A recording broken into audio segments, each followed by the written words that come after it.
Presenta este programa Banco República, CFA Society Uruguay, CUTSA, Fábricas Nacionales de Cerveza, Itaú, Interamericana de Cómputos.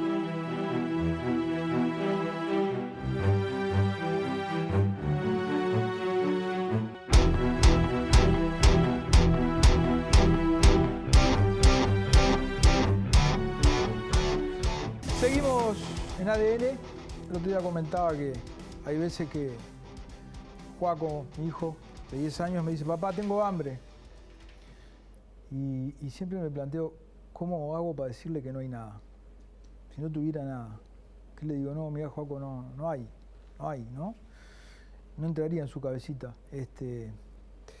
Hay mucha gente que la está pasando mal. Y de eso vamos a hablar, porque para hablar de la gente que está pasando bien están algunas revistas de la mañana, ¿no? Siempre tratando los temas oscuros, siempre tratando los temas que están mal. Y bueno, hijo, es la realidad. Vamos a empezar por los hombres, como corresponde. Allá a la izquierda, Richard Reed, dirigente sindical y vitalicio, pero últimamente se lo ve más por las ollas populares que en la militancia sindical propiamente dicha, digamos, ¿no? Merenderos. De hecho, la FOET tiene un montón de merenderos, un montón de ollas populares. Saben bien, se ha acostumbrado a cómo funciona ese mecanismo complejo, que no es tan sencillo, de esa estructura social que surge de la sociedad civil. En el medio tenemos a Alejandra Girona, que es licenciada en nutrición. Bastante va a tener para contarnos en un país donde el 60% son obesos de los pibes, ¿no? O entre el 40 y el 60, ahora lo vamos a ver. Y después tenemos a Alejandra Girona, que es licenciada en nutrición y... Perdón. Carolina Murphy, que es directora municipal departamental del Ministerio de Desarrollo Social. Quiero tirar la primera pregunta para Richard Reed y para Carolina. A Richard, ¿cómo viste vos este proceso? Porque si bien la crisis lo detonó, tampoco podemos decir que surge de un día para el otro, porque por algo vos tenés hace muchísimo tiempo estos merenderos y estos comedores, ¿no? ¿Cómo ves ese proceso en el que la gente llega a la necesidad básica de lo más elemental, que es la comida? Pará un poquito, ¿cómo has vivido ese proceso?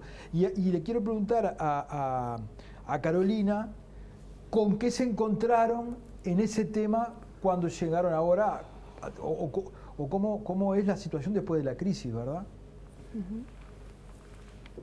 Yo creo que, sin duda, que la pandemia implotó, sacó para afuera montones de cosas que estaban semicubiertas, que se iban paliando, producto de que podías hacer el jornal, porque salías a buscar el jornal todos los días. De alguna manera quedaba medio oculto el tema de las necesidades básicas en la parte alimentaria. La pandemia lo hizo explotar. La pandemia en una semana fue una cosa impresionante, donde la solidaridad de la gente cubrió esa ausencia de Estado, donde, bueno, a la uruguaya se salió con solidaridad, con donaciones, etcétera, etcétera, pero esto fue creciendo. No solamente porque a las ollas iban aquellos que estaban en la lona, sino que se empezó a volcar gente nueva que se había quedado sin trabajo, que no tenía la diaria, la del jornal, el jornalero mayoritariamente informal, que quedó atrapado en esa, entre comillas, cuarentena del final de marzo y principio de abril, hasta turismo por lo menos. Fue el momento de más angustia porque no daban abasto las ollas. Entonces creo que la pandemia hizo ver una realidad que, si bien estaba amortiguada producto de muchas cosas, era frágil porque se demostró principalmente en marzo, abril y mayo. Ahora la situación de las ollas son distintas a esa época. Las ollas se están retirando, hay cansancio físico, hay un desgaste, y además está el compromiso de que ya prácticamente es familia, porque hay gente que hace 4 meses que va a la olla y busca ollas, porque algunas han cerrado. Entonces, la solidaridad, si bien se sigue manteniendo, es mucho menos a la que había hace 3-4 meses atrás. Entonces, ahí tenemos esa situación que los necesitados están, pleno invierno, un frío bárbaro, se necesita pucherear, y bueno, es tener la situación de que ya no alcanzan las canastas, ya no alcanzan las ollas, los merenderos están sustituyendo a muchas ollas. Entonces, a ver, se denudó la fragilidad de una sociedad que estaba mal. Carolina, de alguna manera, además de lo que te había preguntado, esto de que dice Richard de la ausencia de Estado también te interpela, ¿no? Como miembro del Estado y del gobierno. Sí, yo comparto con Richard que es una ausencia que existía del Estado, ¿no? Tú me preguntabas con qué nos encontramos cuando nosotros llegamos y nos encontramos con eso, con una ausencia del Estado que dejaba al descubierto que si nosotros llevamos al día de hoy entregadas, canjeadas, más de 720.000 cupones de canastas, que corresponden a casi 300.000 personas que han sido beneficiarias de canastas. Para ser beneficiarios de canasta no se podía tener tarjeta Uruguay Social, no ser beneficiario de asignación familiar, o sea, no tener ningún vínculo con el Estado. O sea que hablamos de casi 300.000 personas que en definitiva no estaban vinculadas al Estado y que seguramente, como bien decía Richard recién, vivían del día a día, y eso era lo que iba de alguna manera encubriendo esa fragilidad con la que nosotros nos encontramos, para ir un poco en esa pregunta que vos me decías, que primero me hacías. Por supuesto que nosotros hemos tenido que aplicar diferentes planes, desde el sistema de comedores, las canastas. Han sido diferentes maneras de llegar con el Estado, apoyos a merenderos con leche en polvo. El MIDES recibió, afortunadamente, con otra mirada hacia el Ministerio de Desarrollo Social, también de instituciones privadas, donaciones de más de 220.000 kilos de alimentos, y esas donaciones, así como nosotros las recibimos, las derivamos a comedores que se fueron formando y algunos que ya existían. Trabajo en conjunto de los centros coordinadores de emergencia del interior, con las intendencias, con las oficinas territoriales del Ministerio de Desarrollo Social y con la sociedad civil, que es un actor fundamental en esto. Si la sociedad civil no estuviese involucrada, no sería lo mismo, y bueno, y creo que Richard obviamente es claro ejemplo de eso.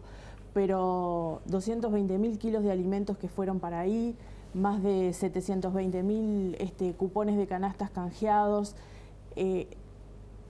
400.000 personas están vinculadas a las tarjetas Uruguay Social que vienen siendo duplicadas desde el mes de abril. Más de 800.000 personas están vinculadas al cobro de asignaciones familiares, plan de equidad, que también vienen siendo duplicadas desde el mes de abril y que se siguen duplicando. Seguimos con todas esas ayudas porque, bueno, por supuesto entendemos que son necesarias, pero bueno, entendemos que también la solidaridad de la gente también ha estado presente y ha sido, sin lugar a dudas, una ayuda muy importante. Alejandra, Richard recién relataba que la pandemia agravó una situación que estaba subyacente. ¿Cuál es el nivel de nutrición que tenía la sociedad uruguaya, por lo menos de los sectores más frágiles? ¿Se puede hacer un diagnóstico? Sí, Uruguay si algo tiene es muchos diagnósticos en relación al estado nutricional y en relación al hambre. En el mundo, en realidad, la crisis alimentaria ya estaba presente antes de COVID, y esto es lo primero que hay que subrayar, ¿sí? COVID lo que hace es poner de manifiesto una fragilidad enorme que ya había en torno al tema de la alimentación y la nutrición. En particular en el Uruguay, y si uno piensa en los niños, porque muchas de estas ollas están vinculadas, si bien a todo el ciclo de la vida, importa mucho lo que pasa en el hogar, en el hogar en donde hay niños y hay adolescentes. Para mí la encuesta de referencia, y ahí capaz que difiero con Gabriel con algunos números que en las redes por ahí manejaba, es que creo que el referente es la encuesta ENDIS, ¿sí? Es la encuesta que lleva a cabo el Ministerio de Desarrollo Social desde hace mucho tiempo. Esa encuesta lo que muestra, los últimos datos lo que muestra es que hay un retraso de crecimiento que antes le llamábamos desnutrición, para que la gente lo ubique, que ronda alrededor del 7%.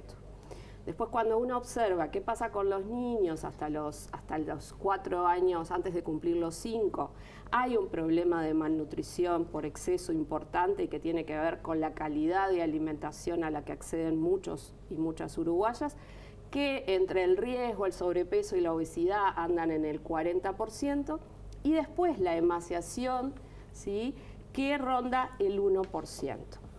Entonces, estas son las cifras generales. El problema es que cuando yo voy a mirar las cifras de retraso de crecimiento por quintiles, para ver, bueno, cómo se distribuye, hay un 10% de gurises en nuestro país que tiene desnutrición crónica. Y, o casualidad, que esos niños viven en hogares pobres. ¿Qué porcentaje, perdón? El 10%. O sea, ese 10% en el Uruguay, hay un 10% de retraso de crecimiento. ¿Qué quiere decir ese retraso de crecimiento? Es que yo tengo un genoma que es lo que me dice, bueno, voy a tener ojos azules, voy a tener pelo morocho, voy a ser rubia, que me dice el perfil de enfermedades seguramente que voy a tener. Y eso es muy importante. Ahora, hay un tema que tiene que ver con el ambiente, que es mucho más importante y que tiene que ver con lo que como, con quién vivo, el mimo que recibo a diario, la vivienda en la que vivo, en la que nazco, y que ese ambiente, ¿sí?, lo que hace es un factor súper negativo para el crecimiento infantil. Cuando yo digo que en la pobreza hay un 10% de niños con retraso de crecimiento, lo que estoy diciendo es, bueno, estos niños les estoy cortando por el ambiente en el que viven, en el que nacen y en el que crecen, las oportunidades de desarrollar esto que traemos de fábrica. Y esto es un problema grave, que era mucho más grave hace 15 años, seguro, que muchas de las políticas públicas que se llevaron adelante hicieron que disminuyera ese retraso de crecimiento, también. Pero todavía es un problema importante. Alejandra, perdóname, Sí. me recomendaste leer el último informe de la FAO y lo Sí. leí, ¿viste? Y ahí hay una cosa que dice, y es que, y quería saber si ese dato es trasladable a Uruguay, de que las dietas saludables son 5 veces más costosas que las dietas que no satisfacen las necesidades energéticas. ¿Es así también acá? Es verdad. En Uruguay lo que tenemos también son datos de seguridad alimentaria. Cuando uno habla de, bueno, ¿cuál es la situación de seguridad alimentaria en el país? Refiere a cómo es el acceso, ¿sí?, a una alimentación adecuada. El derecho a la alimentación no es cualquier derecho, es el derecho a la alimentación adecuada. Entonces, cuando yo empiezo a mirar cómo es el acceso, hay graves diferencias. Y la situación de inseguridad alimentaria más crónica o severa es aquella en la cual las personas perciben hambre, ¿sí?, que es lo que te preocupa. Entonces, cuando yo miro las cifras de inseguridad alimentaria, en el Uruguay ronda entre la moderada y la grave alrededor del 17%. Pero otra vez, cuando yo voy a los quintiles más bajos, ¿sí?, la inseguridad alimentaria ronda el 37%.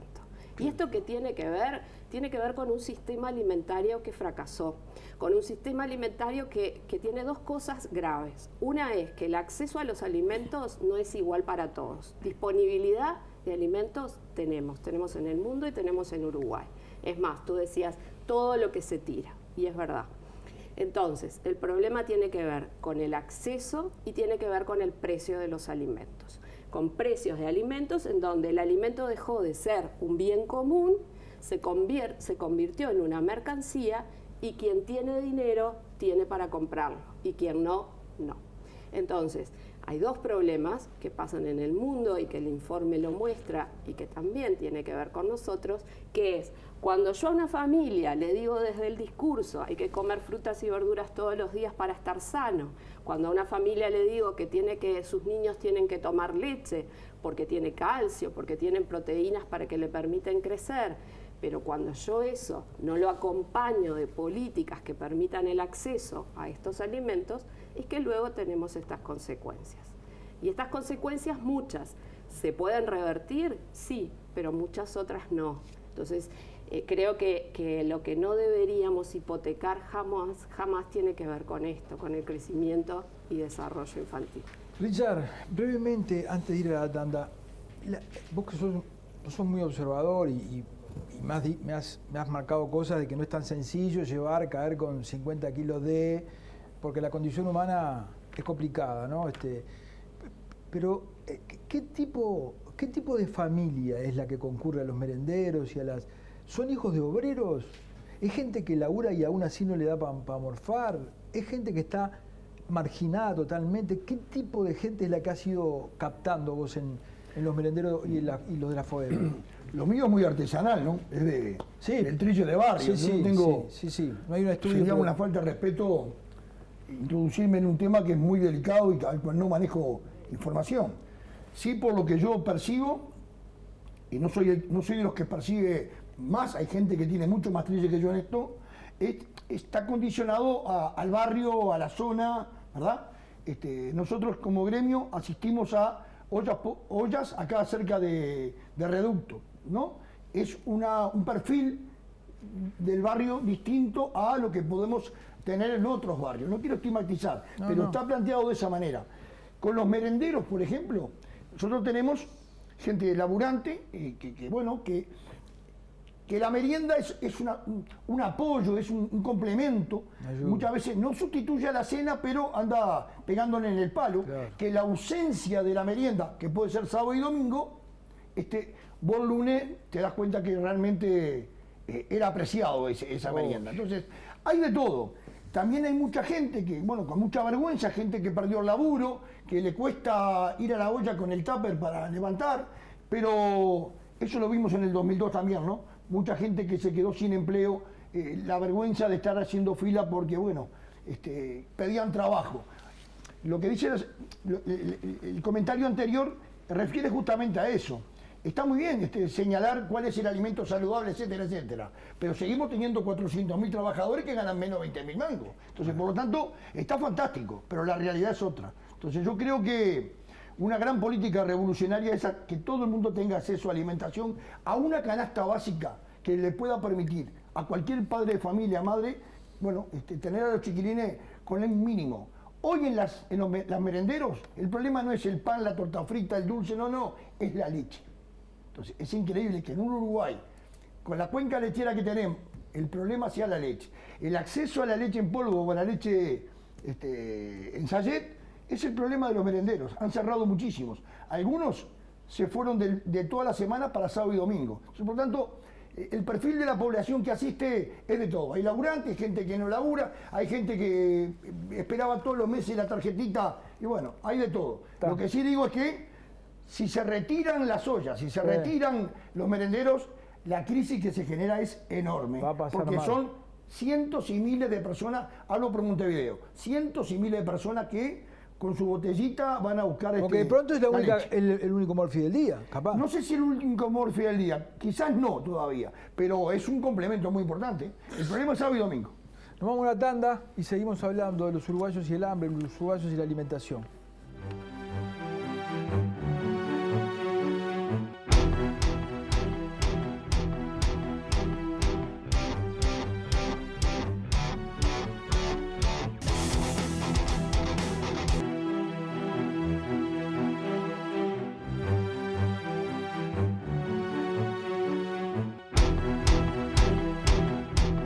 Seguimos en ADN, los uruguayos y la alimentación, Raúl. Recién estuvieron dando algunas cifras de las situaciones más críticas, ¿no? Que tiene la población más carenciada. ¿Por qué quedaron, y le pregunto esto a Carolina como integrante del MIDES, por qué quedaron fuera del radar para generarse esas situaciones? ¿No están llegando a las políticas públicas? Cuando me decís que quedaron fuera del radar, claro, ¿te referís a las cifras que yo daba de canastas? Exactamente, y sobre todo de desnutrición y situaciones más complicadas, ¿no? ¿Allí las políticas públicas no están llegando? Bueno, es probable que las políticas públicas no estuviesen llegando. Nosotros hoy estamos intentando llegar a todos lados, ¿no? De hecho, esto de la canasta nos ha permitido tener incluso una base de datos y contacto con mucha gente que no lo teníamos antes. Nosotros siempre decimos que toda esta gente no tenía contacto con el MIDES y no recibía, bueno, como lo decía yo en el bloque anterior, ninguna otra prestación del Estado. Y hoy, a su vez, cuando van a retirar la canasta, muchas veces se arriman a la oficina territorial del MIDES, ya hacen otro tipo de planteos, se aproximan a otras políticas, se les explican otras cosas y van tomando contactos con otra malla de contención territorial que muchas veces la oficina tiene, conoce del territorio. de la interacción interinstitucional con otros organismos del Estado, con la propia organización civil, con la propia organización de la sociedad civil, y le puede proporcionar a la persona otras herramientas. Muchas veces las personas no conocen las cosas con las que puede contar, no conoce de qué cosas se puede de alguna forma beneficiar o dónde puede hacer un trámite o qué prestaciones o qué cosas puede tener a disposición y que pueden ser tal vez a veces una ayuda temporal o que lo pueden ayudar a salir adelante o en fin, a veces hay personas que se arriman a nosotros por el tema vivienda y si bien no es una competencia nuestra, nosotros siempre tenemos una articulación abierta con el Ministerio de Vivienda y ahí hacemos ese enlace para que lo planteen y en este caso puntualmente, por ejemplo, con la alimentación, hay personas que no conocen de la posibilidad de ingresar al sistema de comedores, que no conocen de las viandas, que hoy se están entregando producto de la pandemia, que ha sido un sistema diferente, ¿verdad? Nosotros hemos visto duplicada la entrega de viandas en el sistema de comedores a raíz de la pandemia. Y bueno, y las oficinas territoriales en eso, sin lugar a dudas, en esa atención descentralizada que llega mucho más cerca de la población, son un lugar de llegada y la realidad es que toda esta gente que llega por la canasta muchas veces realiza otras consultas y eso nosotros lo valoramos muy positivamente. Alejandra, recién hablabas del tema de la leche con complemento, ¿verdad? Brevemente referente a eso, que se cortó, me decías, el gobierno pasado, y quisiera que fueras un poco más precisa cuando dijiste que los chiquilines que se alimentan mal luego tienen consecuencias que son irreversibles. Sé más específica en cuáles son las consecuencias que puede tener un chico mal alimentado. Bien.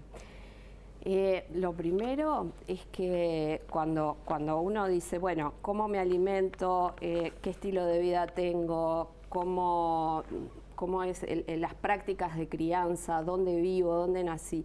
Eso hace mucho al crecimiento y hace mucho a cómo será o cómo es nuestro cerebro.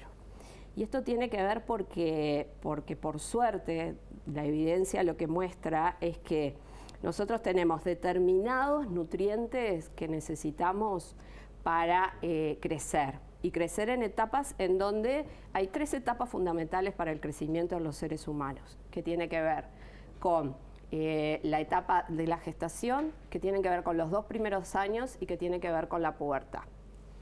De hecho, muchas de las políticas públicas apuntan a los 1000 días famosos, ¿sí?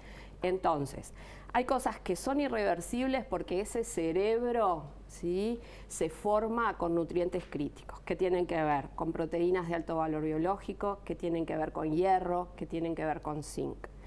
Cuando esos nutrientes faltan, ¿sí?, yo hipoteco la posibilidad de que ese cerebro que muchas veces se muestran en las imágenes de Monkeberg, de 2 cerebros, uno lleno de raíces e interconexiones y muchas neuronas y otro mucho más vacío, tiene que ver con eso.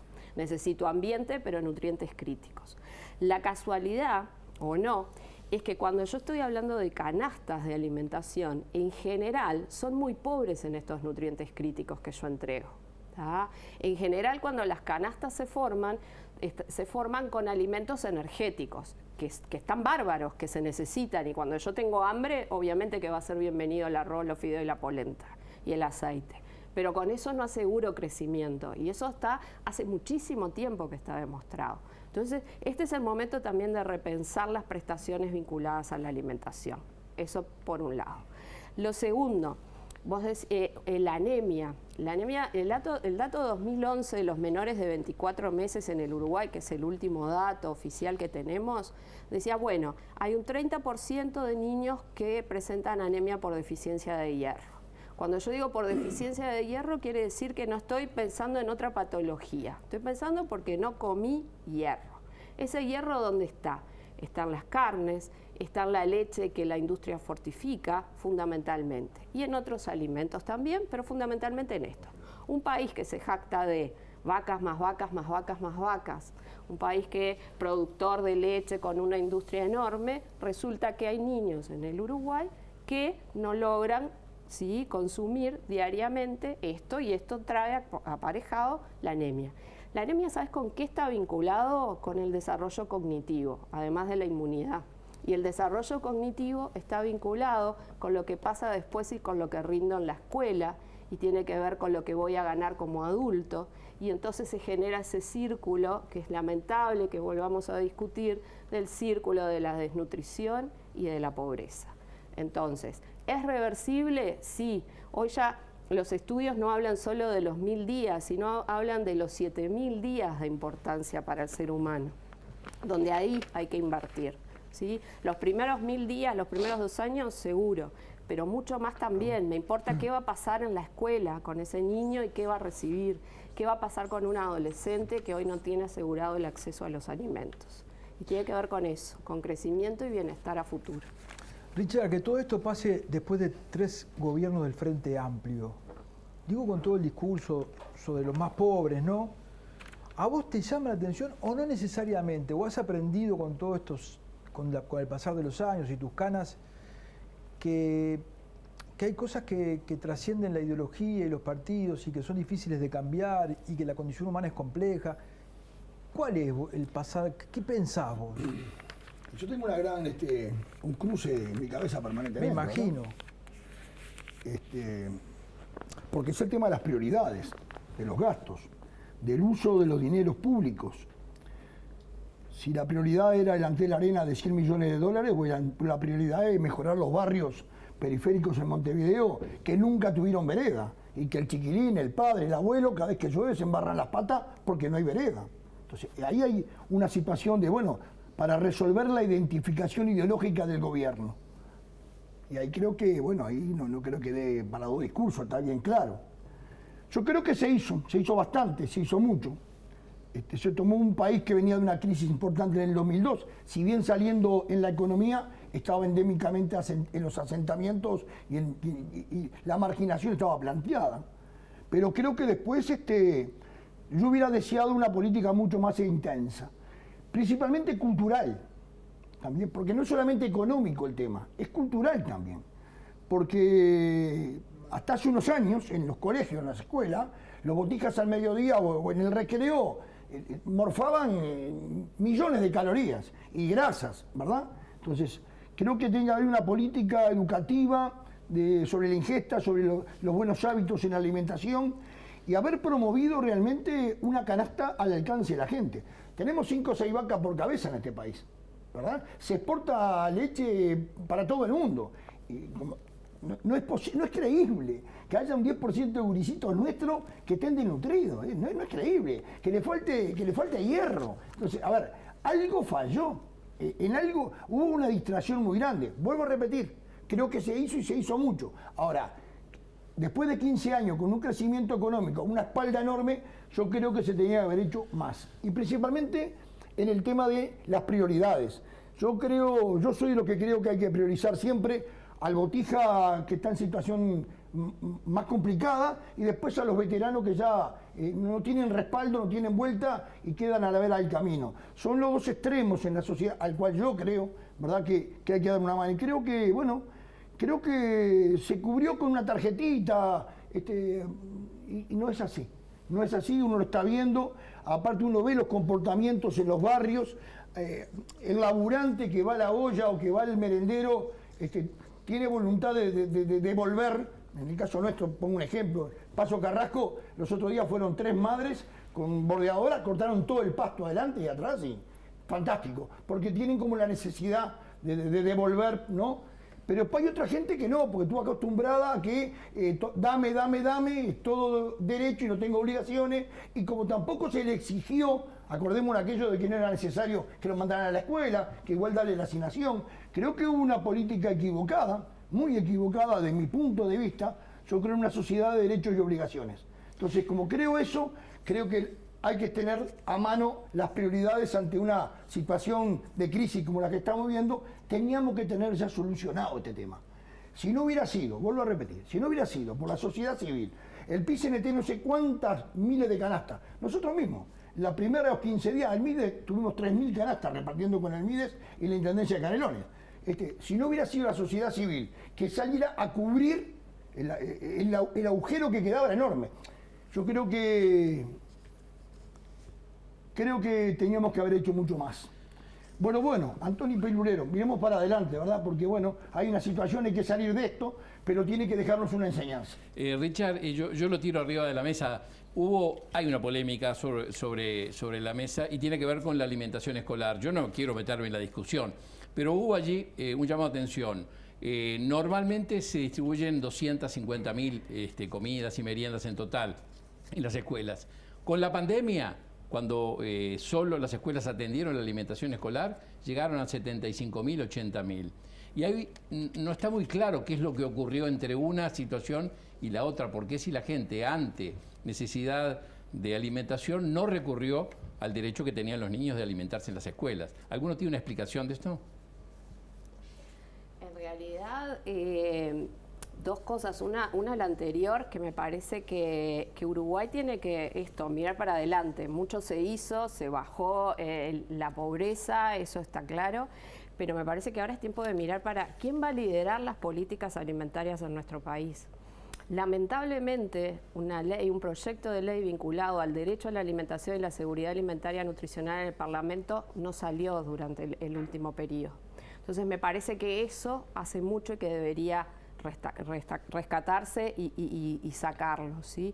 Porque eso hace a pensar de a quién más que vamos a hacer con las políticas alimentarias y quién las va a liderar y hacia dónde vamos a ir. No es cuestión de hoy saco canasta, pongo merendero, saco comedor, no. Realmente acá falta monitoreo, falta seguimiento, falta una evaluación constante del dinero de todos, de lo que invertimos. Falta un sistema de alimentaria, un sistema de vigilancia alimentaria y nutricional que nos permita antes de que ocurran estas situaciones, estar alerta.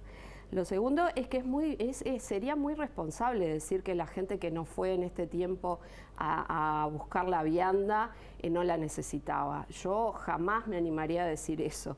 Sí creo que el contexto fue diferente, en un contexto de aislamiento social o físico, en donde se les decía a las personas que no salieran, en un contexto en donde no siempre la escuela me queda al lado de mi casa, en un contexto en donde el barrio empezó a dar respuesta a una situación de alimentación que era para todo el hogar, y no ir a retirar la vianda para el niño X, sino que había otras respuestas del barrio. Es obvio que cualquiera de nosotros no ido a la escuela y hubiese estado retirando la comida de otro lugar. ¿Esto quiere decir que no hay que evaluar la política alimentaria escolar, el PAE? Por supuesto que sí, que habrá cosas para mejorar también, pero yo no me animaría a decir no lo necesitan. Esto me parece que no es un sí o un no, y sería un riesgo terrible tomar decisiones en relación al programa de alimentación escolar por esta percepción. Carolina, nos queda un minuto. Sí, yo coincido que creo que sí, que hay que, respecto a esta última pregunta, que creo que es una cosa a evaluar. Sí es verdad que nosotros tuvimos contacto con algunas familias a través de su presencia en las oficinas del MIDES o contacto directo con nosotros, que nos planteaban cosas como las que planteaba aquí recién, que no se acercaban a la escuela por estas mismas cosas que se decían, pero sí creo que es una política a evaluar porque, la diferencia realmente es mucha. Respecto al tema que nos convocaba hoy, definitivamente tenemos la voluntad, la convicción y la firme decisión de que el Estado esté presente, y creo que eso es lo más importante, de estar presente y de hacernos cargo. Y hacernos cargo, implica contemplar todas estas problemáticas y verlas de una forma diferente. Que esto, sobre todo, tratar de que casi 300.000 personas que estaban por fuera no sigan quedando por fuera. Muy bien, les agradecemos muchísimo la presencia de los tres en un tema tan delicado. Estamos viendo ahí el reloj, 700 personas han muerto de hambre en el mundo desde que este programa comenzó hasta este momento, y cada 4 segundos muere una, ¿no? No permitamos que este drama se nos siga profundizando en Uruguay. Hay responsabilidades del gobierno, del Estado, hay responsabilidades de la sociedad civil. Me parece que empujando un poco todos podemos hacer, ¿no? Muy bien. Bueno, la verdad que queda planteado el tema, el dilema y la obligatoriedad de las políticas para poder superar esto, ¿no? Gracias a todos. Nos vamos a una tanda, ya volvemos. Gracias. Pásenme.